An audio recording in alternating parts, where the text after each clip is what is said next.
Electoral bond हा देशातीलच नव्हे तर जगातला सगळ्यात मोठा घोटाळा असल्याचा खळबळजनक आरोप केंद्रीय अर्थमंत्री निर्मला सीतारामन यांचे पती आणि अर्थतज्ञ परकला प्रभाकर यांनी केला आहे। याच मुद्द्यावरून भाजप आणि हिंदुस्थानी नागरिकांमध्ये मोठा वाद निर्माण होईल असंही ते म्हणाले आहेत। अर्थमंत्री निर्मला सीतारामन यांचे पती आणि अर्थतज्ञ परकला प्रभाकर यांनी एका वृत्तवाहिनीला दिलेल्या मुलाखतीत हा आरोप केला आहे। येत्या लोकसभा निवडणुकीत इलेक्ट्रोलर बॉन्डचा मुद्दा अत्यंत प्रभावी ठरणार आहे।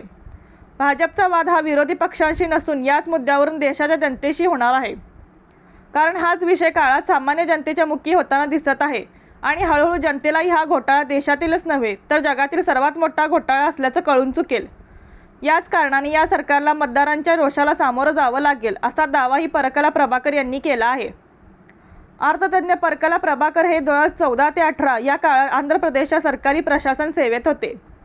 1959 साली जन्मलेल्या प्रभाकर यांनी London school of economics and political सायन्समधून पदवी घेतली असून त्यांनी अर्थशास्त्र विषयातील काही पुस्तकांचे लेखनही केले आहे। रणनीती न्यूज चॅनलला आजच सबस्क्राइब करा आणि रहा अपडेट।